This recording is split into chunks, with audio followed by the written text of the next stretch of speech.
नमस्कार दोस्तों, आप सभी का स्वागत है सिलेक्शन पक्का यूट्यूब चैनल में। दोस्तों, अगर आपका भी सपना भारतीय सेना में अग्निवीर बनकर देश की सेवा करना है तो आज की ये क्लास आपके लिए बहुत इंपॉर्टेंट होने वाली है। आज हम करने वाले हैं आर्मी अग्निवीर का सैंपल पेपर 11, जिसमें आपको मिलेंगे बिल्कुल एग्जाम पैटर्न पर आधारित इंपॉर्टेंट क्वेश्चंस। तो दोस्तों, इस वीडियो में मैं केवल आपको क्वेश्चंस नहीं कराऊंगा, बल्कि हर क्वेश्चन के पीछे छुपे इंपॉर्टेंट फैक्ट्स और परीक्षा में पूछे जाने वाले जो संभावित क्वेश्चन हैं उनको भी बताऊंगा। इसलिए वीडियो को बीच में बिल्कुल ना छोड़ें, पूरी वीडियो देखें, क्योंकि हो सकता है अगला ही क्वेश्चन आपके एग्जाम में आने वाला हो। दोस्तों, तो जो विद्यार्थी हमसे पहली बार जुड़े हैं वो अपनी कॉपी पेन लेकर तैयार हो जाएं और हर क्वेश्चन का उत्तर पहले खुद से देने की कोशिश करें। उससे क्या है, आपके तैयारी का स्तर भी पता चलेगा और आपका जो कॉन्फिडेंस है वो भी बढ़ेगा। दोस्तों, ठीक है, तो आज का जो हमारा लक्ष्य है वो रहेगा 50 में से 50 प्रश्नों को सही करना। तो कमेंट बॉक्स में अभी लिखिए मेरे सारे दोस्तों, जय हिंद, मैं अग्निवीर बनूंगा। और पूरी ऊर्जा के साथ शुरू करते हैं आज का हमारा शानदार सैंपल पेपर। तो चलिए बिना समय गवाए शुरू करते हैं। पहला महत्वपूर्ण क्वेश्चन देखते हैं। पहला महत्वपूर्ण क्वेश्चन क्या है? देखिए, पहला क्वेश्चन जो है ये आपके करंट से जुड़े रिलेटेड है, करंट अफेयर का क्वेश्चन है। पूछता है 2026 के गणतंत्र दिवस समारोह में भारत के मुख्य अतिथि कौन थे? जो अभी 26 जनवरी 2026 को हमने गणतंत्र दिवस मनाया, इसके चीफ गेस्ट जो थे वो थे आपके एंटोनियो कोस्टा और उर्सुला वॉन डेर लेयन। ये जो थे ये यूरोपियन यूनियन के सदस्य थे भाइयों, यूरोपियन यूनियन ईयू के सदस्य थे और इनको हमने चीफ गेस्ट के तौर पर आमंत्रित किया था, बुलाया था। अब क्वेश्चन उठता है यूरोपियन यूनियन से, इसमें कुल 27 देश शामिल हैं। कितने देश शामिल हैं? 27 देशों का ये समूह है यूरोपियन यूनियन। और इसका जो हेडक्वार्टर है वो है आपका, इसका जो हेडक्वार्टर है वो है आपका बेल्जियम में। ठीक है, तो यहां से भी क्वेश्चन पूछा जा सकता है। क्लियर है? क्वेश्चन नंबर 2 पे चलते हैं। क्वेश्चन नंबर 2 देखिए, केंद्र सरकार द्वारा शुरू की गई पीएम श्री स्कूल योजना में पीएम श्री का पूरा नाम क्या है? ठीक है, पीएम श्री का पूरा नाम क्या है? तो देखिए, पीएम श्री का पूरा नाम ऑप्शन दिए हुए हैं। श्री का पूरा नाम क्या है? तो श्री का पूरा नाम है schools for rising India. Schools for rising India, option B यहां पे करेक्ट हो जाएगा। PM schools for rising India जो है इसका पूरा नाम है। ये जो योजना है पीएम श्री, क्वेश्चन पूछा जा सकता है ये योजना जो है वो कब शुरू की गई? ठीक है, जो पीएम श्री योजना है कब शुरू की गई? तो आप बताएंगे सन 2022 में इसको शुरू किया गया था। 2022 में भारत सरकार के द्वारा इसको शुरू किया गया। पहला क्वेश्चन ये बन सकता है। दूसरा, ये जो है ये नेशनल एजुकेशन पॉलिसी 2020 उस पर आधारित है। नेशनल एजुकेशन पॉलिसी जो 2020 है उस पर आधारित है। इसका जो उद्देश्य है वो है मॉडल स्कूल विकसित करना। स्कूलों में जैसे स्मार्ट क्लासेस हो गए, है ना, और आधुनिक सुविधाएं जो हैं वो विकसित करना भाइयों। ये जो है शिक्षा मंत्रालय के द्वारा शुरू किया गया है। क्वेश्चन नंबर 3 पे चलते हैं। क्वेश्चन नंबर 3 देखिए, विंग्स ऑफ फायर पुस्तक भारत के किस पूर्व राष्ट्रपति द्वारा लिखी गई है? इंपॉर्टेंट क्वेश्चन है। Doctor APJ Abdul Kalam. Wings of fire जो है डॉक्टर एपीजे अब्दुल कलाम की जो है महत्वपूर्ण बुक है। और डॉक्टर एपीजे अब्दुल कलाम को मिसाइल मैन ऑफ इंडिया भी कहा जाता था, ये आप याद रखना, मिसाइल मैन ऑफ इंडिया। ठीक है, मिसाइल मैन इनको कहा जाता था, इनको उपाधि दी गई थी मिसाइल मैन की। और ये जो थे ये भारत के 11वें राष्ट्रपति बने भाई साहब। भारत के 11वें राष्ट्रपति के रूप में इन्होंने जो है कार्यभार संभाला था और अपनी जिम्मेदारियों को पूरा किया था। जो इनका कार्यकाल था वो था 2002 से 2007 तक ये राष्ट्रपति के पद पर रहे थे। 2002 से 2007 तक राष्ट्रपति के पद पर ये रहते हैं। ठीक है, और इन्हें 1997 में इनको भारत रत्न जो है वो दिया जाता है।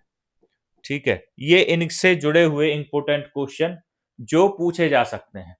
एक और इनके द्वारा लिखी गई एक फेमस बुक है, वो भी कई बार पूछ ली जाती है, वो है इग्नाइटेड माइंड्स। इग्नाइटेड माइंड्स, ये क्वेश्चन भी पूछ लिया जाता है। इग्नाइटेड माइंड्स किसके द्वारा लिखी गई है आपको बताना, doctor APJ Abdul Kalam. Question number 4, question number 4 देखिए, 2025 में आयोजित 20वां G20 शिखर सम्मेलन किस शहर में आयोजित किया गया था?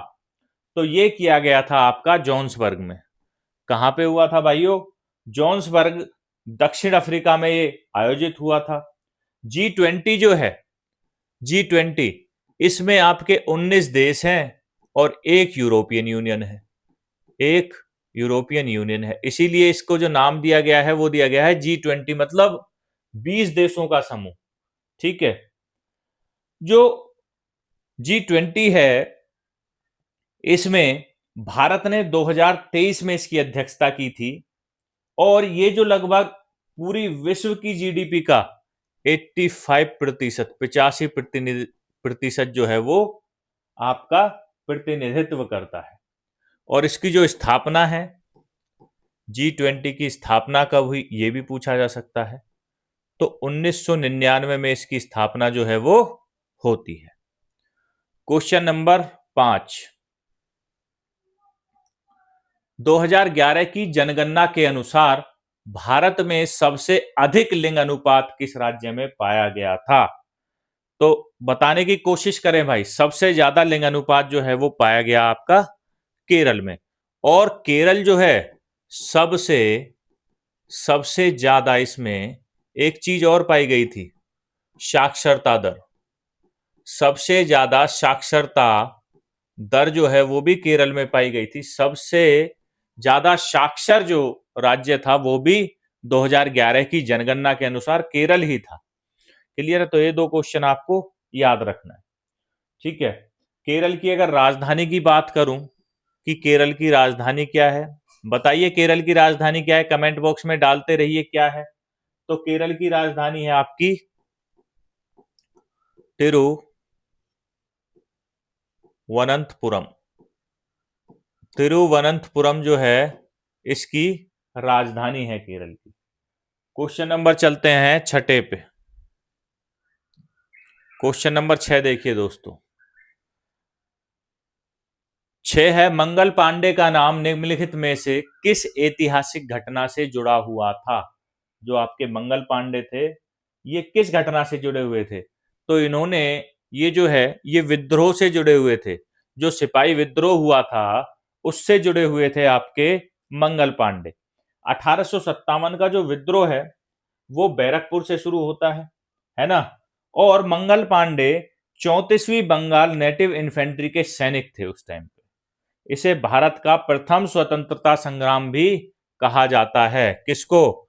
1857 की क्रांति को। ठीक है, 1857 की क्रांति को भारत का प्रथम स्वतंत्रता संग्राम भी कहा जाता है। ठीक है, क्लियर है? क्वेश्चन नंबर 6, क्वेश्चन नंबर 7 देखिए, वर्ष 2025 में भारत के उपराष्ट्रपति के रूप में किसे निर्वाचित किया गया? तो 2025 में करंट का क्वेश्चन बन सकता है। सीपी राधाकृष्णन जी को जो है वो भारत का उपराष्ट्रपति जो है वो निर्वाचित किया गया। दोस्तों, जो उपराष्ट्रपति होता है इससे जुड़े कई क्वेश्चन आते हैं। पहला आता है कि राज्यसभा का पदेन सभापति जो है वो भी कौन होता है? वो भी उपराष्ट्रपति होता है। राज्यसभा का पदेन सभापति वो कौन होता है? वो भी आपका उपराष्ट्रपति होता है। और अभी प्रेजेंट में कौन है? सीपी राधाकृष्णन है। ठीक है, और अनुच्छेद 63 में इसका प्रावधान है, यह भी आपको याद रखना है। आर्टिकल 63 जो है उसमें इसका प्रावधान है। आर्टिकल 63 जो है इससे जुड़ा हुआ है। इसका जो कार्यकाल होता है, उपराष्ट्रपति का जो कार्यकाल होता है वो होता है 5 वर्ष। 5 वर्ष का इनका कार्यकाल होता है दोस्तों। ठीक है, नेक्स्ट क्वेश्चन पे चलते हैं। क्वेश्चन नंबर 8 देखिए। क्वेश्चन नंबर 8, निम्नलिखित में से कौन सी भारतीय संविधान की एक विशेषता है? विशेषता पूछता है, कौन सी है विशेषता? ऑप्शन दिए हुए हैं, सार्वभौमिक वयस्क मताधिकार, केवल महिलाएं मताधिकार, केवल पुरुष मताधिकार और सार्वभौमिक अवयस्क मताधिकार। तो ये है भाई साहब आपका सार्वभौमिक वयस्क मताधिकार, जो है आपका यूनिवर्सल अडल्ट जो फ्रेंचाइजी है, जो मताधिकार है, वो है इसका सही उत्तर। ठीक है, सभी को वोट देने का जो है वो अधिकार है। जिनकी उम्र 18 वर्ष या इससे अधिक है वो सभी नागरिक जो है वो मतदान कर सकते हैं। देखिए, मतदान की जो आयु थी वो 1989 तक वो 21 वर्ष थी, लेकिन 1989 में इसको घटाकर क्या कर दिया गया, आपका 18 वर्ष कर दिया गया। और तब से 18 वर्ष का जो व्यक्ति है या उससे बड़ा है वो मतदान के लिए योग्य है। ठीक है, जो भारत है सबसे बड़ा लोकतंत्र भी है भाइयों। क्वेश्चन नंबर चलते हैं 9 पे। भारत सरकार में स्वास्थ्य और परिवार कल्याण मंत्री निम्नलिखित में से कौन थे? भारत सरकार में स्वास्थ्य और परिवार कल्याण मंत्री जो है निम्नलिखित में से कौन थे, बताइए। देखिए, इन चारों में से बताना है इनमें से कौन रहे हैं स्वास्थ्य एवं परिवार कल्याण मंत्री। तो इनमें से रहे हैं मनसुख एल मंडाविया, ये भारत सरकार में स्वास्थ्य एवं परिवार कल्याण मंत्री रहे हैं। इनका जो अगर कार्यकाल की बात करूं तो 2021 से 2024 तक ये भारत सरकार में स्वास्थ्य एवं परिवार कल्याण मंत्री रहे हैं। लेकिन एक क्वेश्चन करंट से यहां पे जुड़ सकता है कि वर्तमान में कौन है भाई। ठीक है, वर्तमान में ये आपका स्वास्थ्य एवं परिवार कल्याण मंत्री कौन है? मैं लिख देता हूं, स्वास्थ्य एवं, कमेंट बॉक्स में बताइए कौन है परिवार कल्याण मंत्री, कौन है? करंट का क्वेश्चन बन सकता है, बताइए दोस्तों क्या आंसर होगा इसका। वर्तमान में स्वास्थ्य एवं परिवार कल्याण मंत्री कौन है? तो अभी वर्तमान में है आपके जेपी नड्डा। कौन है? जेपी नड्डा जी जो हैं ये आपके स्वास्थ्य एवं परिवार कल्याण मंत्री हैं। ठीक है, ये जो है ये 2024 में मनसुख मांडविया जो है उनके बाद जो है ये बने थे। नेक्स्ट क्वेश्चन, क्वेश्चन नंबर 10, कि भारत के किस राज्य में बैसाखी को एक प्रमुख त्योहार के रूप में मनाया जाता है? ठीक है, तो ये मनाया जाता है आपका पंजाब में। पंजाब का मुख्य त्योहार है बैसाखी भाइयों। बैसाखी जो है ये हर वर्ष 13 या 14 अप्रैल के आसपास मनाई जाती है। 13 या 14 अप्रैल के आसपास प्रतिवर्ष जो है ये मनाई जाती है। और जो है यह फसल कटाई का एक पर्व है। कब मनाई जाती है? यह फसल कटाई का पर्व है। जब फसल काटी जाती है, फसल काटने से पहले जो है इसको मनाया जाता है। ठीक है, फसल काटने का पर्व है ये। अब पंजाब जो जुड़ा हुआ है वो जुड़ा हुआ है सिख धर्म से, है ना, सिख समुदाय से। अब यहाँ पे कई बार क्वेश्चन पूछ लिया जाता है कि भाई खालसा पंथ की स्थापना किसने की? ठीक है, क्या क्वेश्चन आता है, खालसा पंथ की स्थापना किसने की? खालसा पंथ की स्थापना किसने की और कब की? तो खालसा पंथ की स्थापना करते हैं आपके गुरु गोविंद सिंह जी। कौन करते हैं? गुरु गोविंद सिंह जी करते हैं। गुरु गोविंद सिंह ने इन्होंने की थी खालसा पंथ की स्थापना। कब की? 1699 में। 1699 में खालसा पंथ की स्थापना होती है, की जाती है गुरु गोविंद सिंह जी के द्वारा दोस्तों। नेक्स्ट क्वेश्चन, क्वेश्चन चलते हैं 11 पे। भारतीय राष्ट्रीय कांग्रेस के पहले अध्यक्ष निम्नलिखित में से कौन थे? अध्यक्ष पूछ रहा है, स्थापना नहीं पूछ रहा, तो अध्यक्ष थे व्योमेश चंद्र बनर्जी। ऑप्शन बी करेक्ट हो जाएगा। स्थापना किसने की थी? भारतीय राष्ट्रीय कांग्रेस की स्थापना बताइए किसने की थी? ये की थी एओ हयूम ने। एओ हयूम जो हैं, इन्होंने भारतीय राष्ट्रीय कांग्रेस की स्थापना की। कब की? 1885 में। ठीक है, क्वेश्चन नंबर चलते हैं 12 पे। क्वेश्चन नंबर 12 देखिए, भारतीय संविधान की कौन सी विशेषता जन कल्याण और सामाजिक, आर्थिक तथा राजनीतिक न्याय को बढ़ावा देने से संबंधित है? बताइए भाइयों। अब देखिए, यहां पे जल कल्याण है, जन कल्याण, सामाजिक और आर्थिक राजनीतिक न्याय को बढ़ावा देने के लिए। ये है हमारे राज्य के नीति निर्देशक तत्व। राज्य के नीति निर्देशक तत्वों का जो उद्देश्य है वो है कल्याणकारी राज्य की स्थापना करना। तो जहां भी आपको कल्याण दिख जाए या कल्याणकारी राज्य दिख जाए, वहां पे आएगा directive principles of state policy, यानी कि राज्य के नीति निर्देशक तत्व। क्लियर है? ये जो है राज्य के नीति निर्देशक तत्व, ये संविधान के भाग 4 में निहित हैं भाइयों। भाग 4 में जुड़े हुए हैं। और अनुच्छेद की अगर बात करूं कि भाई किस अनुच्छेद से किस अनुच्छेद तक है ये, तो ये है आपका अनुच्छेद 36 से लेके 51 तक भारतीय संविधान के भाग 4 में राज्य के नीति निर्देशक तत्वों को शामिल किया गया है। एक क्वेश्चन आता है कि भारत के राज्य के नीति निर्देशक जो सिद्धांत हैं ये कहां से लिए गए हैं? तो ये लिए गए हैं आपका आयरलैंड के संविधान से लिए गए हैं। आयरलैंड के संविधान से इनको लिया गया है, ये भी आपको याद रखना है। ठीक है, आयरलैंड के संविधान से इनको लिया गया है। नेक्स्ट क्वेश्चन,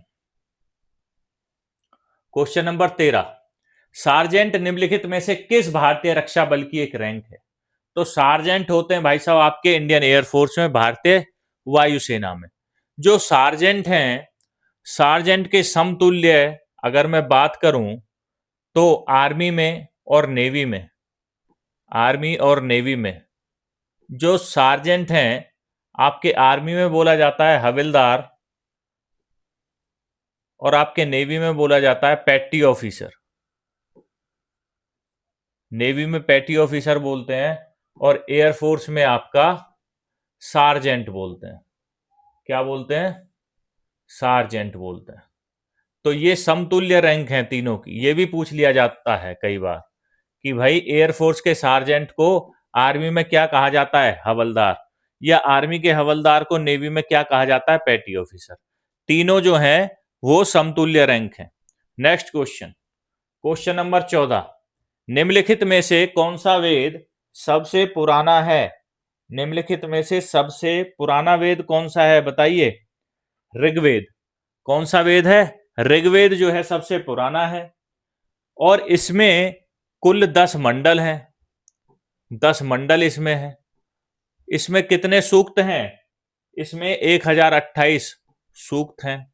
ये आपको याद रखना है, लिखते रहिए आप। 1028 इसमें सूक्त हैं। मतलब सूक्त का मतलब होता है मंत्र। ठीक है। और जो गायत्री मंत्र है, गायत्री मंत्र जो है ये भी किसमें है?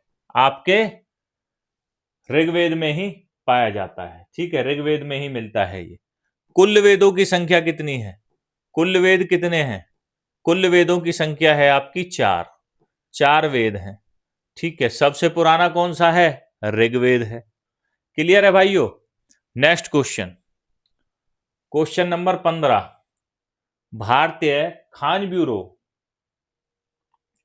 भारतीय खान ब्यूरो की वार्षिक रिपोर्ट 2020-21 के अनुसार मैग्नीज अयस्क का सबसे बड़ा उत्पादक राज्य कौन है? तो भाइयों, सबसे ज्यादा जो मैग्नीज अयस्क है ये पाया जाता है आपका मध्य प्रदेश में, एमपी में पाया जाता है। मैग्नीज अयस्क सबसे ज्यादा कहां पाया जाता है? एमपी में। ऑप्शन 3 जो है वो करेक्ट हो जाएगा। ठीक है, मैग्नीज का जो उपयोग है वो इस्पात उद्योग में किया जाता है ना।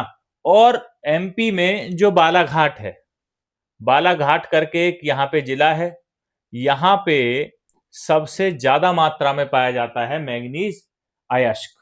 ठीक है, प्रमुख जिला है ये।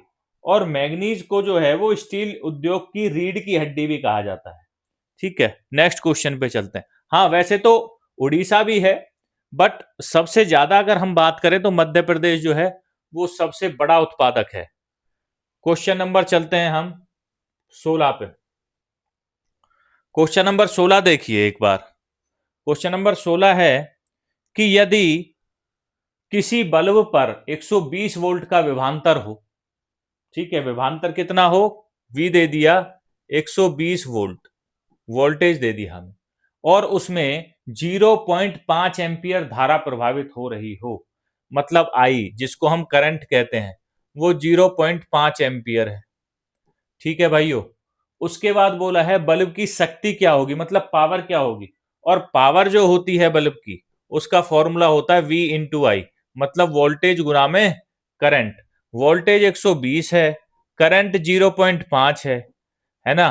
0.5 को पॉइंट हटाने के लिए आप बटे में 10 कर दोगे, 0 से 0 काट दोगे, और 12 पंजे कितने हो जाते हैं, 60। तो आपकी जो पावर आ जाएगी वो आ जाएगी 60 वाट। 60 वाट जो है आपकी पावर आ जाएगी। ठीक है, ऑप्शन बी आपका करेक्ट हो जाएगा। देखिए, जो शक्ति है, जो पावर है, इसका एसआई मात्रक जो होता है, इसका एसआई मात्रक वो वाट ही होता है, ये आपको याद रखना है। Next question, question number 17। Question number 17 है कि रमेश एक 100 मीटर लंबे पुल में तैरता है। 100 मीटर लंबा पुल है, उसमें तैरता है, वह एक सिरे से दूसरे सिरे तक और वापस उसी सीधे रास्ते पर तैरकर 40 सेकंड में 200 मीटर की दूरी तय करता है। भाई 100 मीटर गया और 100 मीटर आ गया, ये एक सिरा है ए और ये बी है। यहां से गया ये यहां तक और यहां से फिर तैर के वापस आ गया यहां तक। तो 100 मीटर ये हो गया और 100 मीटर ये हो गया। टोटल जो दूरी है वो उसने 200 मीटर की कवर कर ली। 200 मीटर दूरी जो है उसने कवर कर ली। क्लियर है। और कितने टाइम में करी, जो समय कितना था, तो समय लगाया उसने 40 सेकंड। 40 सेकंड में कर ली। अब वो पूछ रहा है कि रमेश का औसत वेग कितना है। ठीक है, औसत वेग रमेश का पूछा है।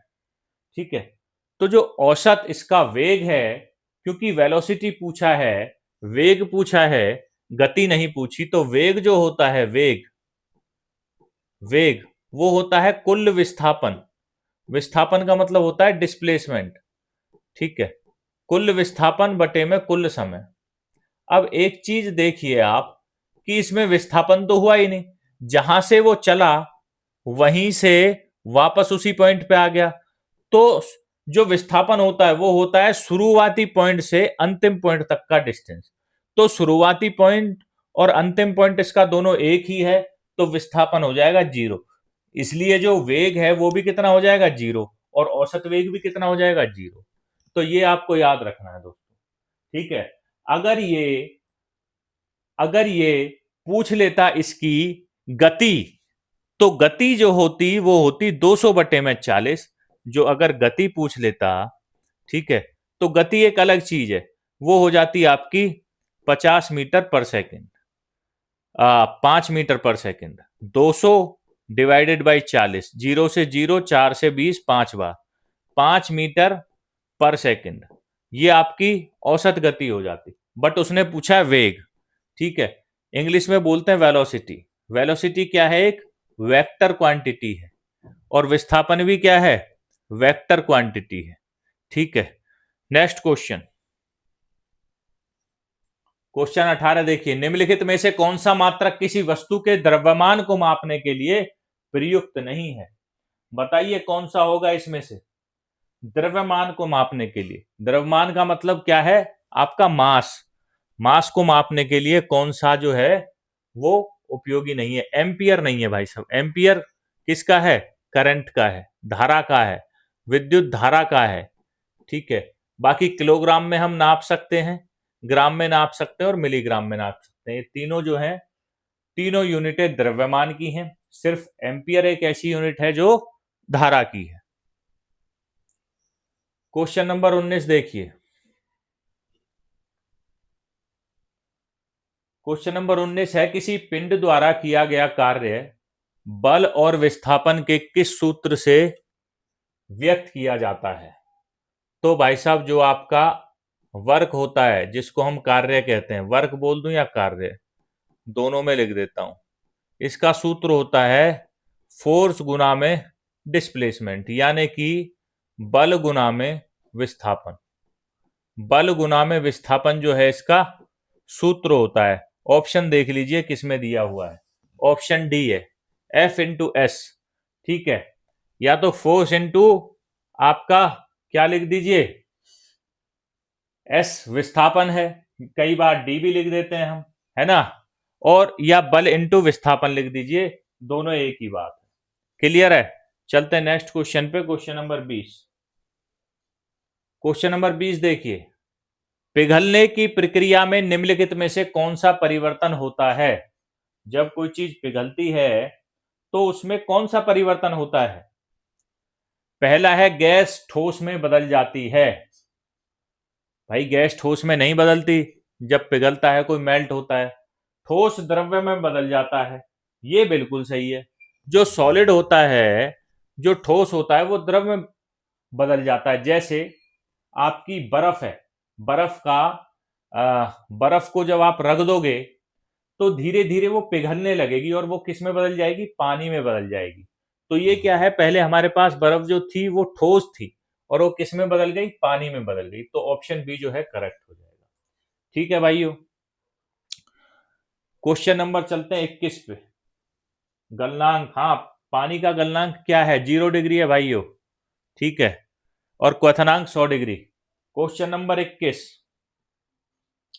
साबुन लंबी श्रृंखला वाले कार्बोक्सिलिक अम्ल के किस प्रकार के लवण होते हैं? ये बताना है भाई, जो साबुन होते हैं वो किस प्रकार के लवण होते हैं? तो ये होते हैं आपके सोडियम और पोटाशियम के लवण होते हैं।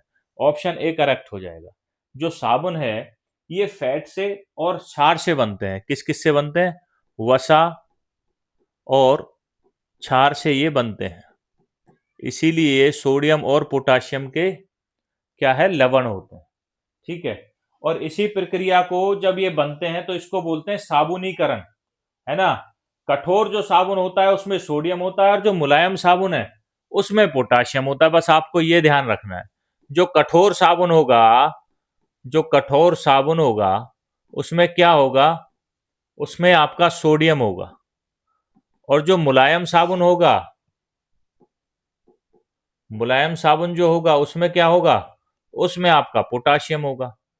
तो ये आपको याद रखना है कि मुलायम साबुन में पोटाशियम होता है और जो आपका कठोर साबुन है उसमें सोडियम होता है। नेक्स्ट क्वेश्चन, क्वेश्चन नंबर 22, निम्नलिखित में से किस गुण के कारण स्कूल की घंटियां धातुओं से बनाई जाती हैं? वह क्या कारण है भाई साहब? देखिए, धातुओं से किस लिए बनाई जाती हैं? क्योंकि जब घंटी मारें तो उसकी जो आवाज है वो बहुत दूर तक जाए, है ना, जिस कैंपस तक जानी चाहिए। तो क्योंकि उसमें सोरोनेस जो है वो ज्यादा होती है, श्रवणीयता, श्रवणीयता जो है उसमें ज्यादा होती है, इसीलिए धातु जो है उनको घंटी के रूप में इस्तेमाल किया जाता है स्कूलों में। ठीक है, स्कूलों में, कंपनियों में आपने देखा होगा इनकी जो आवाज है, जो ध्वनि है, वो बहुत मधुर होती है। ठीक है, और ये मुख्य रूप से तांबा या कांसे की बनाई जाती हैं। नेक्स्ट क्वेश्चन पे चलते हैं, क्वेश्चन नंबर 23, कि तापमान बढ़ने पर जल के अणुओं की गति पर क्या प्रभाव पड़ता है? भाई जब तापमान बढ़ेगा, टेम्परेचर बढ़ेगा, तो जल के जो अणु हैं उनकी गति पर क्या प्रभाव पड़ेगा? वो भी बढ़ेगी, बिल्कुल बढ़ेगी। आप हीट करके देखना पानी को, है ना, टेम्परेचर बढ़ा के देखना, वो उबलने लगेगा और जो उसमें अणु हैं, जो उसमें मॉलिक्यूल्स हैं, वो बहुत तेजी से मूव करने लगेंगे दोस्तों। ठीक है, क्योंकि जो टेम्परेचर होता है, जो तापमान होता है, तापमान बढ़ने से, तापमान बढ़ने से, इंक्रीज होने से जो गतिज ऊर्जा है वो भी बढ़ती है। ठीक है, क्या बढ़ती है? गतिज ऊर्जा भी बढ़ती है, यानी कि इंक्रीज होती है। जो तापमान के डायरेक्टली प्रोपोर्शनल होती है गतिज ऊर्जा। तापमान बढ़ेगा तो गतिज ऊर्जा जो है वो भी बढ़ेगी। और यहीं से फिर ज्यादा अगर तापमान होता है तो वाष्पीकरण की प्रक्रिया यहाँ पे शुरू हो जाती है, वाष्प बनने शुरू हो जाते हैं दोस्तों। ठीक है, वाष्पीकरण की प्रक्रिया यहां से शुरू हो जाती है। क्वेश्चन नंबर 23 खत्म हुआ। क्वेश्चन नंबर 24 पे चलते हैं। वृद्धि हार्मोन कौन सी ग्रंथि स्रावित करती है, या निम्नलिखित में से कौन सी अंतस्रावी ग्रंथि वृद्धि हार्मोन स्रावित करती है? बताइए। वृद्धि हार्मोन, जिसको हम ग्रोथ हार्मोन भी कहते हैं, ग्रोथ हार्मोन कहां से सीक्रेट होता है? आंसर बताइए। हाँ जी, पिट्यूटरी ग्लैंड, जिसको हम पीयूष ग्रंथि कहते हैं, पीयूष ग्रंथि से जो है ये ग्रोथ हार्मोन रिलीज होता है। और पीयूष ग्रंथि को मास्टर ग्रंथि भी कहा जाता है, यानी कि मास्टर ग्लैंड या मास्टर ग्रंथि जो है इसको कहा जाता है। ठीक है, जो है ग्रोथ हार्मोन वो यहीं से जो है निकलता है। और ये अगर ज्यादा निकल जाए जो ग्रोथ हार्मोन है तो यहां से क्या होता है, बहुत बड़ा जो है आकार जो है वो बन जाता है। और अगर ये कम निकलता है तो ड्वार्फिज्म जो है, बौनापन या इसकी कमी से जो है वो छोटा हो जाता है दोस्तों। नेक्स्ट क्वेश्चन पे चलते हैं। Question number 25। क्वेश्चन नंबर 25 है, निम्नलिखित कथनों में से कौन सा कथन सही है? ठीक है, निम्नलिखित कथनों में से कौन सा कथन सही है? देखिए कथन पढ़ लेते हैं। पहला है कि प्रभो प्रकाश के विपरीत मुड़कर प्रतिक्रिया करता है। ठीक है, ये जो है ये बिल्कुल सही नहीं है, ये गलत है भाइयों। दूसरा है जड़ प्रकाश की ओर मुड़कर प्रतिक्रिया करती है, ये भी नहीं करती है। तीसरा है मटर के प्रतान गुरुत्वाकर्षण के प्रति संवेदनशील होते हैं। हाँ, ये मुझे सही लग रहा है। जो मटर है, मटर के जो प्रतान हैं वो आपके गुरुत्वाकर्षण के प्रति संवेदनशील होते हैं, ये भी गलत है भाइयों, सही नहीं है ये भी। गुरुत्वाकर्षण के प्रति वो संवेदनशील नहीं होते। और 4 नंबर ऑप्शन है कि मटर के प्रतान जो हैं ये स्पर्श के प्रति संवेदनशील होते हैं, ये सही है। जो मटर है उसके जो प्रतान होते हैं, टेंड्रिल्स जो उसके होते हैं वो सेंसिटिव होते हैं किसके? टच के। ठीक है, टच करने से वो क्या होते हैं? सेंसिटिव होते हैं। ऑप्शन 4 करेक्ट हो जाएगा। नेक्स्ट क्वेश्चन, क्वेश्चन नंबर 26 देखिए। क्वेश्चन नंबर 26 है, निम्नलिखित में से किस पौधे में पत्तियों द्वारा कायिक प्रवर्धन होता है? कौन सा पौधा ऐसा है जिसमें कायिक प्रवर्धन जो है वो पत्तियों के द्वारा होता है? वो है आपका ब्रायोफाइलम। क्या है?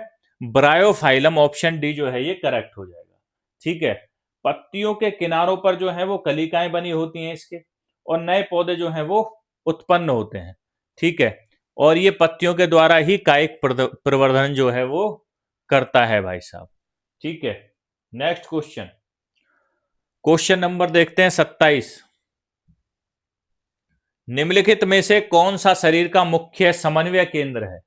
मतलब मेन कोऑर्डिनेटिंग सेंटर जो सभी शरीर के अंगों में समन्वय करता है या कोऑर्डिनेट करता है, वो क्या है? तो वो है आपका मस्तिष्क, ब्रेन। सारे जो सिग्नल हैं वो ब्रेन से ही निकलते हैं।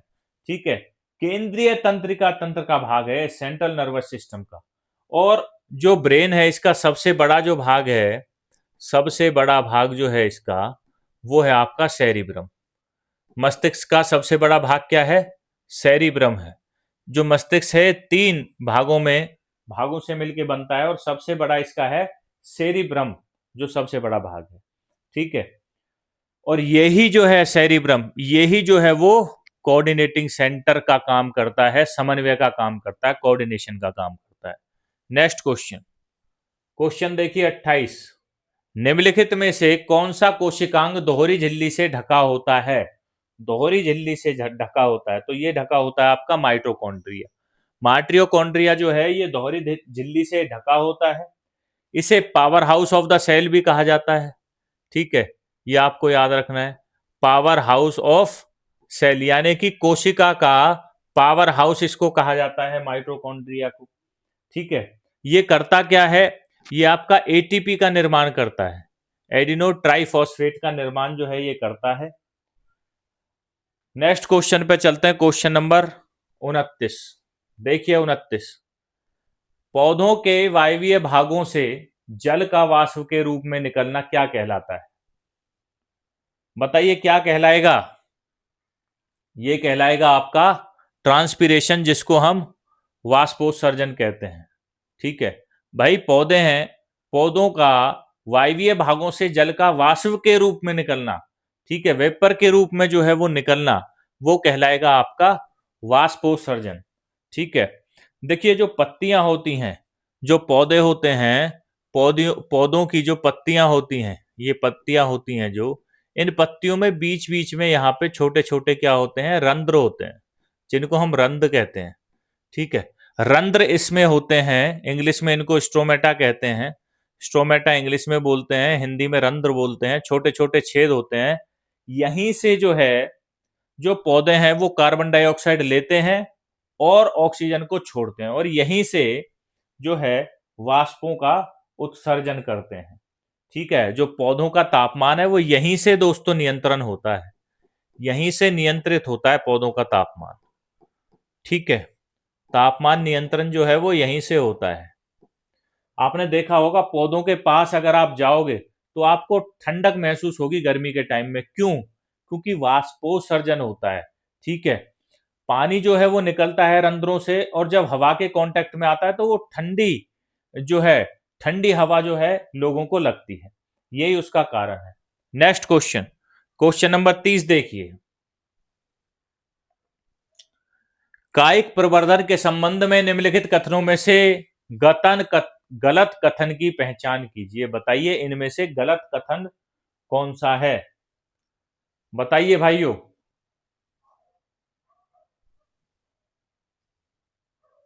हाँ जी, इनमें से बताइए कि गलत कथन जो है वो कौन सा है?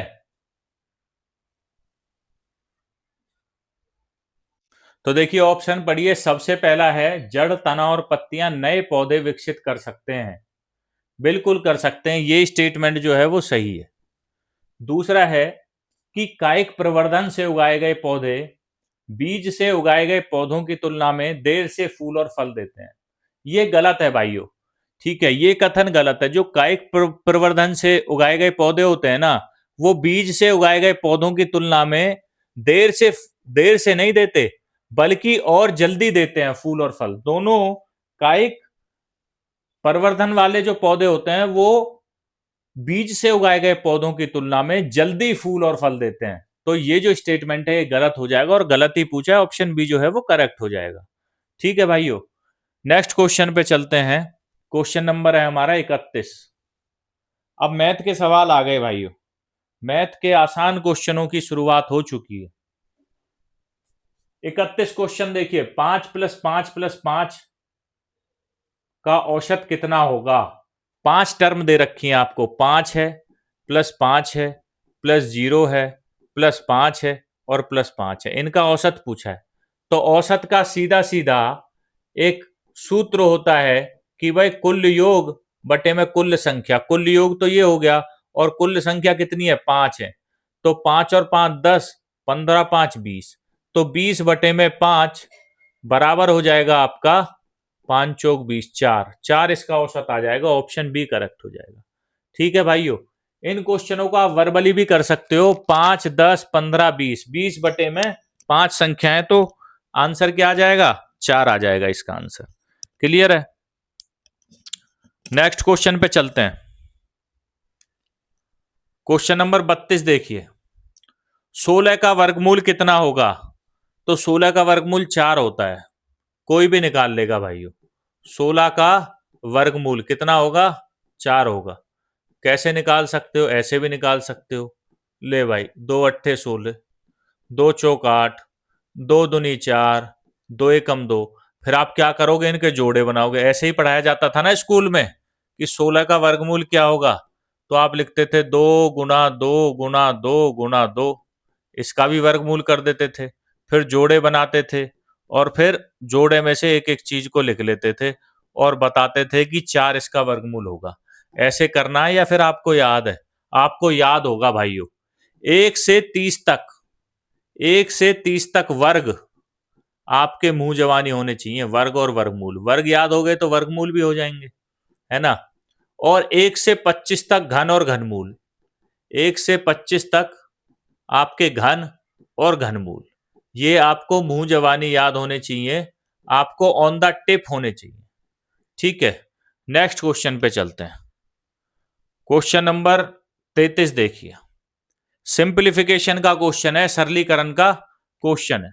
12 माइनस 17 प्लस 23 का सरलीकरण बताइए। तो आपको करना क्या है, पहले प्लस प्लस वाले जोड़ लेने हैं, तो इन दोनों को जोड़िए। 12 और 23 होते हैं 35, और माइनस कर दीजिए 17। तो जब घटाओगे 18 आएगा। घटा के देख लो, 15 में से 7 गए तो 8, अब यहां 2 बचा, 2 में से 1 गया तो 1, 18 इसका उत्तर आ जाएगा। ऑप्शन ए जो है वो करेक्ट हो जाएगा।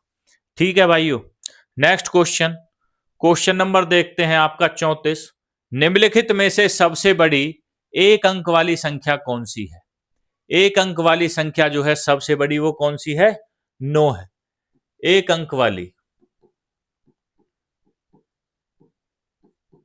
सबसे बड़ी संख्या, ठीक है, कौन सी है? 9 है। 2 अंक वाली सबसे बड़ी संख्या पूछ ले, 99 है। 3 अंक वाली पूछ ले तो 3 9 लिख देना। और आपसे कितने भी अंक की पूछ ले कि 10 अंक की सबसे बड़ी संख्या कौन सी है, तो आपको 10 बार 9 लिख देना भाइयों। क्लियर है? ये 10 अंकों की सबसे बड़ी संख्या होगी, क्योंकि जो इससे नेक्स्ट संख्या होगी वो 11 अंकों में चली जाएगी, इसलिए 10 अंकों की सबसे बड़ी संख्या है। जैसे 9 एक अंक की सबसे बड़ी संख्या है, 9 से अगली जो डिजिट है वो 10 है, वो 2 अंकों में चली जाएगी और वो 2 अंकों की सबसे छोटी संख्या होगी। ये 2 अंकों की सबसे छोटी संख्या होगी, ये भी आपको याद रखना है। एक लगा के पीछे 0 लगा दो, वो सबसे छोटी संख्या होगी। ठीक है, जैसे 3 अंकों की सबसे छोटी संख्या पूछ ली, तो 3 अंकों की सबसे छोटी संख्या के लिए 1 लगा दो, और 2 अंक हो गए, 3 अंक हो गए, 0 लगा दो। ठीक है, 7 अंकों की सबसे छोटी संख्या, 7 अंकों की सबसे छोटी संख्या क्या लिखोगे? बताइए। आपको कुछ नहीं करना, 1 लिखना है और पीछे 6 0 लगा देनी है। ये 7 अंकों की सबसे छोटी संख्या होगी। क्लियर है भाइयों? नेक्स्ट क्वेश्चन पे चलते हैं। क्वेश्चन नंबर 35 देखिए, 50 लीटर का 20% कितना होगा? तो लिख लो यहां 50 गुना में 20%, और प्रतिशत के लिए मैं क्या लिखता हूं? बटे में 100, क्योंकि प्रतिशत का मतलब ही क्या होता है? 1 बटे में 100। तो जहां मुझे प्रतिशत दिखता है मैं क्या कर देता हूं? 1 बटे 100। 0 से 0, 0 से 0, और 5 दूनी 10, 10 लीटर होगा। ऑप्शन किस में है? ए में है। ऑप्शन ए करेक्ट हो जाएगा। ठीक है भाइयों, ऑप्शन ए यहां पे क्या हो जाएगा? करेक्ट हो जाएगा। नेक्स्ट क्वेश्चन पे चलिए। नेक्स्ट क्वेश्चन देखिए क्या है, क्वेश्चन नंबर 36। 48 और 60 के अनुपात को न्यूनतम रूप में कैसे लिखा जाएगा? तो हम लिख लेते हैं, लिख लेते हैं 48 और 60, 48 अनुपात 60। जो अनुपात होता है इसका मतलब बटे में ही होता है, तो आप इसको ऐसे भी लिख सकते हो 48 बटे में 60। ये दोनों का मतलब एक ही। अब इनको काट दो, 12 से कट जाएंगे, 12 चौक 48 और 12 पंजे 60। अब इससे ज्यादा कटेंगे नहीं, तो अनुपात में लिखोगे तो ऐसे लिख दोगे 4:5। ऑप्शन दिया हुआ है 3 में, ऑप्शन 3 करेक्ट हो जाएगा। यहां भी आप इसको काट सकते हो, 12 चौक 48 और 12 पंजे 60। ठीक है, 4:5। ये आपको आसान तरीके से बताने के लिए कराया, ताकि कई बच्चों को जो है वो समझ में नहीं आता। नेक्स्ट क्वेश्चन, क्वेश्चन नंबर 37 देखिए। क्वेश्चन नंबर 37 भाइयों, साधारण ब्याज का सवाल है। 2100 रुपए पर 5% साधारण ब्याज की दर से 525 ब्याज कितने वर्षों में प्राप्त होगा? वैसे तो आप इसको भाई वैसे भी कर सकते हो डायरेक्ट, लेकिन मैं आपको सूत्र से कराऊंगा इसको। ठीक है, फॉर्मूले से कराऊंगा। क्या कि आपका ब्याज, ब्याज का सूत्र होता है मूलधन गुना में दर गुना में समय और बटे में 100। साधारण ब्याज का सूत्र होता है। ठीक है, याद रखना। ब्याज कितना दिया हुआ है? 525 दिया हुआ है, 525 लिख लो। मूलधन कितना है? 2100 है, 2100 लिख लो। दर कितनी है भाइयों? 5% है। समय हमें निकालना है और बटे में 100 है। बटे में क्या है? 100 है। तो 2 जीरो से 2 जीरो को काट दो। क्लियर है? अब जो समय है, समय को एक तरफ लिख लो, बाकी जो 21 और 5 है इन दोनों को अपोजिट साइड ले जाओ, और जब अपोजिट साइड ले जाओगे तो ये किस में चले जाएंगे? आपके भाग में चले जाएंगे। 5 गुना में 21। अब 5 से इसको काटो। 5 एकम 5, ना जाने की जीरो, 5 बच्चे 25। 21 से काटो 105 को, 5 बार कटेगा। तो समय कितना हो गया आपका? 5 वर्ष हो गया। समय कितना हो गया? 5 वर्ष या 5 साल। अब ऑप्शन देखो किसमें दिया हुआ है? ऑप्शन डी जो है वो करेक्ट हो जाएगा। ऐसे आपको निकालना है दोस्तों। क्लियर है? और मैं इसको कैसे निकालता? मैं देखता भाई, 525 रुपए का ब्याज मुझे मिला है टोटल, 2100 रुपए पे मिला है, गुना में 100। मैं टोटल आपका ब्याज निकाल लूंगा कितना प्रतिशत है। ब्याज का प्रतिशत निकाल लूंगा टोटल कितना है। 2 जीरो सो 2 जीरो, 21 से 21 दूनी आपका 42 हो गया, और 21 पंजे आपका 105 हो गया। तो ब्याज प्रतिशत, कुल ब्याज मुझे 25% मिल गया, है ना। यानी कि कुल दर जो थी वो 25% थी, और एक साल में मुझे 5% मिलता है ना। एक साल में कितनी दर मिलती है? 5%। जबकि कुल 25 है, तो 25 कितने में मिलेगी? 5 साल में मिलेगी। भाई 5-5% तो लगेगा हर साल, तो 25% कितने सालों में मिलेगा ब्याज? 5 सालों में। नेक्स्ट क्वेश्चन, ये वर्बली भी होते हैं ये क्वेश्चन, ठीक है। एक आयत में कितने विकर्ण होते हैं? तो आयत में भाई जो 2 विकर्ण होते हैं। आयत में आ जाए या वर्ग में आ जाए, कितने विकर्ण होंगे? 2 विकर्ण होंगे। ऑप्शन नंबर सी करेक्ट हो जाएगा, ठीक है। और दोनों विकर्ण जो होते हैं आयत के, ये दोनों विकर्ण ए बी सी डी, ये एक आयत है, इसके जो विकर्ण है एसी विकर्ण है और इसका बीडी विकर्ण है। दोनों विकर्ण एक दूसरे के बराबर होते हैं, ठीक है। दोनों विकर्ण एक दूसरे के बराबर होते हैं। दोनों विकर्ण एक दूसरे को समान दूरी पर काटते हैं, ठीक है, ये भी आपको याद होना चाहिए। और दोनों एक दूसरे को सम विभाजित करते हैं, ठीक है। क्लियर है? आयत का क्षेत्रफल क्या होता है? आयत का क्षेत्रफल कई बार सीधा सीधा जो है क्वेश्चन पूछ लिया जाता है पेपर में कि भाई आयत का क्षेत्रफल क्या होता है, फॉर्मूला बताओ। लंबाई गुना चौड़ाई, ठीक है, ये इसका क्षेत्रफल होता है। आयत का परिमाप कितना होता है? आयत का परिमाप का सूत्र क्या है? ये क्वेश्चन भी पूछा जा सकता है। 2 गुना में लंबाई जमा में चौड़ाई, ये इसका परिमाप होता है। नेक्स्ट क्वेश्चन पे चलते हैं। क्वेश्चन नंबर 39 देखिए, प्रथम 5 विषम संख्याओं का औसत कितना होगा? तो मैंने आपको बताया है कि भाई अगर विषम संख्याओं का औसत पूछे, यहां पे ऑड नंबर हो, विषम हो, तो बीच वाला औसत होगा। सबसे पहले हम निकालेंगे कि भाई 5 जो प्रथम विषम संख्या है वो कौन कौन सी है। तो विषम संख्या जो है 1 है, उसके बाद 3 है, उसके बाद 5 है, 7 है और 9 है। ये 5 विषम संख्या हैं। इनमें औसत क्या होगा? 5 होगा। क्या होगा औसत? 5 होगा औसत। आप ऐसे ही इसका आंसर लगा सकते हो, औसत 5 होगा। क्यों? सभी में जो अंतर है वो 2-2 का है। सभी में जो अंतर है वो कितने का है? 2-2 का है। और जब एक क्रम बने, एक क्रम जो अगर बनता है कि विषम या सम का पूछ ले, तो बीच वाली संख्या औसत होती है। अगर ये 5 संख्या हो, 7 हो, 3 हो, है ना, अगर ये होती, अब यहां तो आंसर हो जाएगा 5। अब मैं निकाल के भी दिखा देता हूं इसको। निकालूंगा कैसे? सूत्र से, है ना, क्योंकि आपको तसल्ली मिलेगी नहीं। 1 जमा 3 जमा 5 जमा 7 जमा 9, यही चाहते हो? बटे में 5 संख्या 5 कर दी, 9 और 1 10, 7 3 10, 20 और 5 25, तो 25 बटे में 5, और 5 से जब 25 को काटूंगा तो 5 आ जाएगा औसत। ठीक है भाई, निकल गया। अब अगर यहां 5 की जगह 6 संख्या होती, वो बोलता 6 संख्याओं का औसत, तो 6 होती 1 3 5 7 9 और 11। अब यहां पे कंफ्यूजन हो जाती कि भाई औसत की शॉर्ट ट्रिक से कैसे निकालें। एक तरीका तो ये हो गया आपका, ठीक है, इसको ट्रेडिशनल मेथड बोलते हैं। लेकिन शॉर्ट ट्रिक से कैसे निकालोगे? हाँ, इसका भी तरीका है।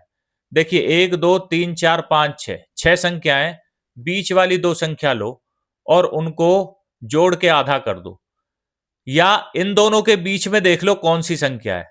भाई इन दोनों के बीच में देखो 5 और 7 के बीच में क्या आता है 6, तो 6 उसका औसत हो जाता। क्लियर है भाई, ये हो जाता औसत, ये है इसकी शॉर्ट ट्रिक, इसको बोलते हैं शॉर्ट ट्रिक। अगर आपसे पूछ लेता 1 3 5 और 7 इनका औसत बताओ, तो आपको पता है 4 संख्याएं और चारों क्रमागत विषम संख्याएं, तो बीच की 2 संख्या लो, इनमें से बीच में देखो क्या आएगा, 4 आता है, 3 और 5 के 4 इनकी औसत हो जाएगी। समझ में आ रहा है? नेक्स्ट क्वेश्चन पे चलते हैं। क्वेश्चन नंबर 40 देखिए, यदि 123 बटे एक्स बराबर 3 हो तो एक्स का मान ज्ञात करिए। ठीक है, 123 बटे में एक्स बराबर 3 है, एक्स का मान बताइए।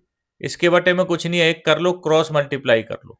ठीक है, तो ये हो जाएगा 3x बराबर 123, और x को जब लिखोगे तो ये लिख दोगे 123 बटे में 3, 3 से जब काटोगे 3 चौक 12, 3 एकम 3, x का मान 41 आ जाएगा, ऑप्शन बी करेक्ट हो जाएगा दोस्तों। नेक्स्ट क्वेश्चन पे चलते हैं। क्वेश्चन नंबर 41 बोलता है 40 चॉकलेटों में से 40% का उपभोग कर लिया गया है, बची हुई चॉकलेटों की संख्या कितनी होगी? भाई 40 चॉकलेट है टोटल, ठीक है, कुल चॉकलेट कितनी है? कुल चॉकलेट है आपकी 40। कई बच्चों के मुंह में पानी आ गया होगा चॉकलेट का नाम सुन के। ठीक है भाई, पेपर में मुंह में पानी मत ले आना, ठीक है, कहीं क्वेश्चन को गलत करके आ जाओ चॉकलेट का नाम सुन के, चॉकलेट ही हो रहे हो बिल्कुल। चलो चलते हैं। कुल चॉकलेट जो है वो 40 है, 40% का उपभोग कर लिया गया है, बची हुई चॉकलेटों की संख्या कितनी है? मैंने आपको बताया कोई भी चीज अपनी 100% होती है। अब 40% का उपभोग कर लिया तो बची कितनी? 60%। तो दो तरीके हैं इसके, दोनों तरीकों से बताऊंगा मैं आपको। ठीक है, पहला उपभोग किया गया, ये निकाल लो, उपभोग किया गया, कितने का किया गया? 40% का, तो 40 कुल थी और इसके 40% का उपभोग कर लिया। इसका मतलब 0 से 0, 0 से 0, कितनी का कर लिया? 16 का। तो बची कितनी? कितनी चॉकलेट बची? 40 टोटल थी, 16 का उपभोग कर लिया, बची कितनी? 24 चॉकलेट बची। तो आंसर आ जाएगा आपका सी, ऑप्शन करेक्ट हो जाएगा। पहला तरीका ये है, या आप सीधा निकाल सकते हो, भाई कुल चॉकलेट मेरी 40 थी और 40 का उपभोग कर लिया, बचा कितना? 60, है ना? ये क्या है? बची हुई, एक लाइन में बची हुई 60 है प्रतिशत, तो बटे में 100 कर लिया, 0 से 0, 0 से 0, 24 चॉकलेट, ये वन लाइनर हो जाएगा आपका। भाई 40 चॉकलेट थी, 60% बची, बटे में 100 कर दिया प्रतिशत के लिए। नेक्स्ट क्वेश्चन, क्वेश्चन नंबर 42 देखिए। 42 है कि कनु और तनु के बीच 10 चॉकलेट 2:3 के अनुपात में बांट दी गई। तनु को कितनी चॉकलेट मिली? 2:3 का मतलब है कि भाई पहले कनु को मिली और फिर तनु को मिली। ठीक है, तो कनु को 2 चॉकलेट मिलती है, तनु को 3 मिलती है, टोटल 5 चॉकलेट हो गई, है ना? इस क्वेश्चन को हम रेशियो से कराते हैं, लेकिन वो बोल रहा है कुल चॉकलेट जो है वो 5 नहीं है, कुल चॉकलेट कितनी है? 10 है। कितने गुना है? 2 गुना। इसका मतलब ये भी दोनों 2-2 गुना होंगी। इसका मतलब कनु को 4 चॉकलेट मिली और तनु को 3 दूनी 6 चॉकलेट मिली, तभी जो है टोटल 10 चॉकलेट हुई। जो रेशियो होता है ना, ये रेशियो पे ही बैठा होता है।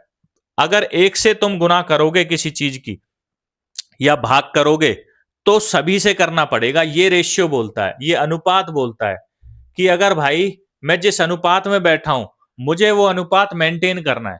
अगर आप एक से गुना करोगे तो सबसे गुना करना पड़ेगा। ठीक है, बराबर का दर्जा ये मांगते हैं भाई साहब। जो अनुपात होता है ना, ये बोलता है हम सब बराबर हैं और बराबर का दर्जा हमें चाहिए, इसलिए चाहिए कि अगर आप एक की गुना करोगे किसी से भी तो उसी से सबको गुना आपको करना पड़ेगा, वरना जो है अनुपात कभी भी सही नहीं होगा। अनुपात को मेंटेन करने के लिए जिससे आप एक संख्या की गुना करोगे एक अनुपात की, तो सभी अनुपातों की गुना करनी पड़ेगी, एक की भाग करोगे तो सभी की भाग करनी पड़ेगी। क्वेश्चन नंबर 43 देखिए। करके इसका आंसर बताइए कमेंट बॉक्स में। ए एक कार्य को 15 दिन में पूरा कर सकता है। ए द्वारा 3 दिनों में कितना कार्य पूरा किया जाएगा? भाई कुल कार्य 15 दिन का था। कुल कार्य कितना था? 15 दिन में पूरा कर सकता है तो 15 दिन का कार्य हुआ, है ना। कितने दिन तक कार्य किया उसने? 3 दिन तक कार्य किया। कार्य कितना किया? 3 दिन कार्य किया। 3 दिनों का कार्य उसने कर दिया। अब उसने बोला है कि कितना कार्य पूरा किया, तो पूरा किया 3 कार्य। कितने में से? 15 में से। तो 3 एकम 3, 3 पंजे 15, 1/5 हिस्सा उसने पूरा किया। ऑप्शन सी करेक्ट हो जाएगा। ठीक है भाइयों, नेक्स्ट क्वेश्चन। क्वेश्चन नंबर चलते हैं हम 44 पे। एक संख्या का 5वां भाग 4 है, वह संख्या बताओ। संख्या में मान लेता हूं x, और इसका 5वां भाग मतलब बटे में 5। ये दिया हुआ है 4 कि ये 4 है, तो x कितनी हो जाएगी? 5 को इधर ले जाओ, 5 चौक 20। x का मान हो जाएगा 20। वह संख्या 20 है जिसका 1/5वां हिस्सा 4 है। Next question, question number 45। उस आयत का परिमाप कितना होगा जिसकी लंबाई 6 मीटर और चौड़ाई 4 मीटर है? तो आयत का परिमाप का सूत्र मैंने आपको बताया था कि आयत का जो परिमाप होता है उसका सूत्र होता है भाइयों, एक क्या होता है? 2 गुना में लंबाई जमा में चौड़ाई, L plus B.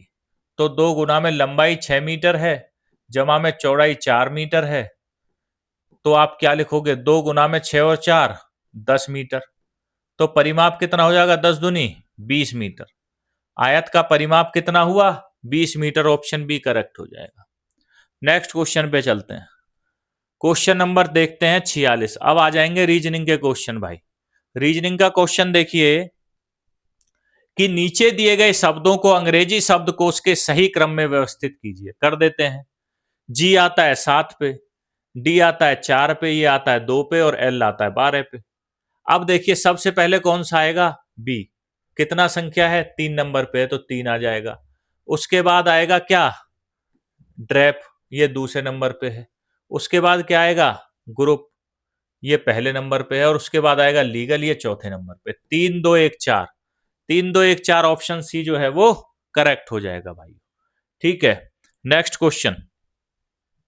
Next question देखते हैं, क्वेश्चन नंबर 47।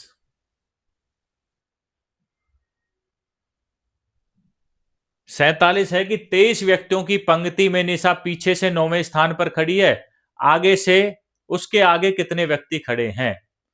तो उसके आगे पूछा है भाई, एक लाइन है ना। 23 व्यक्ति हैं इसमें टोटल। आप खुद मान लिया करो कि आप खड़े हो 23 व्यक्तियों की एक लाइन में, और आप यहां से खड़े हो 1 2 3 4 5 6 7 8 9, 9वें स्थान पे। यहां पे कौन खड़ा है? यहां पे निशा खड़ी है भाई। ठीक है, निशा यहां पे खड़ी है, 9वां स्थान है ये। ठीक है, तो इसमें अगर टोटल 23 बंदे हैं, 23 में से मैं इन पूरे 9 के 9 को घटा दूं तो इससे आगे जितने व्यक्ति हैं वो मुझे पता चल जाएगा, क्योंकि ये तो 9 बंदे हैं। तो 23 माइनस 9 जब आप करोगे तो ये आएगा 14। इसका मतलब 14 बंदे जो हैं वो निशा से आगे खड़े हैं। ठीक है, उससे आगे कितने बंदे खड़े हैं? 14 बंदे खड़े हैं। एक निशा हुई 9वीं, है ना। 9 बंदे निशा तक खड़े हैं निशा को लगा के, तो 14 ये हो गए और 9 ये हो गए। कितने हो गए टोटल? 23। यही उसने बोला था। नेक्स्ट क्वेश्चन, इसमें बेसिक अंडरस्टैंडिंग लगा लिया करो। ठीक है, सूत्रों के चक्कर में मत पड़ना पेपर में। अंग्रेजी वर्णमाला क्रम के आधार पर OMLGI श्रृंखला में प्रश्नवाचक चिन्ह के स्थान पर कौन सा अक्षर होगा? तो मैं यहां पे लिख लेता हूं। O है, उसके बाद M है, L है, J है, I है, और यहां बताना है क्या होगा। यहां क्वेश्चन मार्क है। ठीक है, तो O 15 पे है, ठीक है, M 13 पे है, उसके बाद L 12 पे है, ये 10 पे है, ये 9 पे है। अब आप देखोगे 15 से 13 पे जाओगे -2, फिर -1, फिर -2, फिर -1, और फिर -2 होगा तो -2 का मतलब 7, और 7 पे कौन होता है आपका? जी होता है भाई साहब। कौन होता है? जी। ऑप्शन सी जो है ये करेक्ट हो जाएगा। ऑप्शन सी यहाँ पे आपका करेक्ट हो जाएगा। क्लियर है? नेक्स्ट क्वेश्चन पे चलिए। क्वेश्चन नंबर 49 देख लीजिए। एक निश्चित कूट भाषा में मोर को 3642, रैक को 4185 लिखा जाता है। उसी भाषा में आर का कूट क्या होगा? तो आर देख लीजिए आप। देखिए, मोर मतलब यहां पे मैं लिख लेता हूं MORE, मोर, और यहां पे है रैक, RACK। यहां पे मोर का मतलब है 3642 और यहां पे रैक का मतलब है 4185। अब आपको बस ये मिलाना है आर कहां कहां पे है। यहां पे आर है और आर का मान 4 है, यहां पर भी आर है और इसका मान 4 है। इसका मतलब आर का मान कितना होगा? 4। अगर इनका मान अलग अलग होता तो हम दूसरा तरीका अपनाते। एम का पूछ ले 3 है, ओ का पूछ ले 6 है, ई का 2 है, ए का 1 है, सी का 8 है और के का 5 है। ये इन सब के क्या है? मान है। क्वेश्चन नंबर 50 देखिए, आज के सेशन का लास्ट क्वेश्चन, जबरदस्त क्वेश्चन। निम्नलिखित संख्या श्रृंखला में बाएं सिरे से 8वें स्थान पर कौन सी संख्या स्थित है? 8वें स्थान पर पूछी है। तो बाएं से पहला, दूसरा, तीसरा, चौथा, पांचवा, छठा, सातवां, आठवां, कौन सी है भाई? ऑप्शन 4 जो है वो करेक्ट हो जाएगा। 8वीं संख्या पूछी है तो 1 2 3 4 5 6 7 और 8वीं संख्या कौन सी है? 4 है। ऑप्शन डी करेक्ट हो जाएगा। ठीक है भाइयों, ये थे हमारे आज के अग्निवीर के 50 मोस्ट इंपोर्टेंट क्वेश्चंस जो आर्मी अग्निवीर एग्जाम में, आपके एग्जाम में पूछे जा सकते हैं। ठीक है, सभी क्वेश्चनों को हमने बड़े अच्छे से कवर किया। जो आर्मी अग्निवीर की मॉक टेस्ट सीरीज है, army Agniveer mock test series, ये हमारे channel selection Pakka YouTube channel पर आपको प्लेलिस्ट में मिल जाएगी। ठीक है, इसमें जाके आप army Agniveer mock test series को देख सकते हो, जिसमें अभी तक 11 मॉक टेस्ट हम करा चुके हैं और भाई साहब पूरे 30 के 30 मॉक टेस्ट में इसमें कराऊंगा। ठीक है, तो भाई जो भी बच्चे अपना पेपर देने जा रहे हैं अग्निवीर का, वो इस सीरीज को 100% देख के जाएं, क्योंकि इस सीरीज में से आपको पेपर में क्वेश्चन देखने को मिलेंगे। ठीक है, 100% इसमें से देखने को क्वेश्चन मिल सकते हैं आपके पेपर में। तो दोस्तों, आप तैयारी करते रहिए, हमारे चैनल से जुड़े रहिए, और अगर आपको हमारी ये सीरीज अच्छी लगी हो तो आप अपने दोस्तों के साथ इसको शेयर करें, चैनल को लाइक करें, सब्सक्राइब करें और अपने दोस्तों के साथ इस सीरीज को और हमारे चैनल को शेयर जरूर करें, जिससे जो आपके दोस्त हैं, जो बच्चे और तैयारी कर रहे हैं, उन तक भी ये वीडियो पहुंच सके। मिलते हैं नेक्स्ट वीडियो में मॉक टेस्ट नंबर 12 में। तब तक के लिए धन्यवाद।